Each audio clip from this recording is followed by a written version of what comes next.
অন্নপূর্ণার টাকা দেখতে গিয়ে অ্যাকাউন্টে ৭৪০ কোটির বেশি। ফালাকাটার গৃহবধূর ব্যাংক ব্যালেন্স ঘিরে চাঞ্চল্য। ফালাকাটা ব্লকের কড়াইবাড়ি গ্রামে শুক্রবার এক অদ্ভুত ঘটনাকে কেন্দ্র করে ব্যাপক চাঞ্চল্যের সৃষ্টি হয়েছে। অন্নপূর্ণা ভান্ডার প্রকল্পের টাকা অ্যাকাউন্টে জমা পড়েছে কিনা তা জানতে গিয়ে নিজের ব্যাংক অ্যাকাউন্টে ৭৪০ কোটি ৬৮ লক্ষ টাকারও বেশি ব্যালেন্স দেখে হতবাক হয়ে যান এলাকার গৃহবধূ শম্পা রায়। জানা গেছে, কড়াইবাড়ি গ্রামের বাসিন্দা ও দিনমজুর নরেশ রায়ের স্ত্রী শম্পা রায় ব্যাংক অ্যাকাউন্টের ব্যালেন্স পরীক্ষা করতে যান। যেখানে ব্যালেন্স চেক করার পর রসিদে বিপুল অঙ্কের টাকা দেখে তিনি কার্যত স্তম্ভিত হয়ে পড়েন। মুহূর্তের মধ্যে আতঙ্কে তার হাত পা কাঁপতে শুরু করে। ঘটনার খবর দ্রুত স্থানীয়দের মধ্যে ছড়িয়ে পড়লে কৌতূহলী গ্রামবাসীরা দলে দলে শম্পা রায়ের বাড়িতে ভিড় জমান।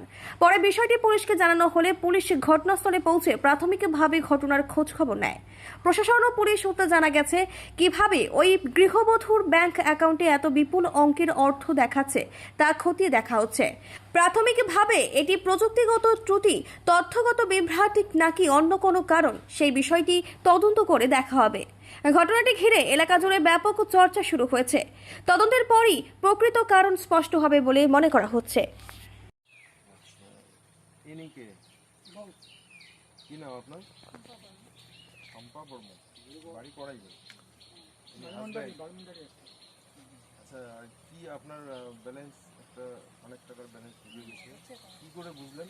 আমি ওই যে চেক করতে গেছিলাম, অন্য কোনো টাকা ওঠাবো করে তারপরে চেক করছি, দেখি টাকা দিচ্ছে।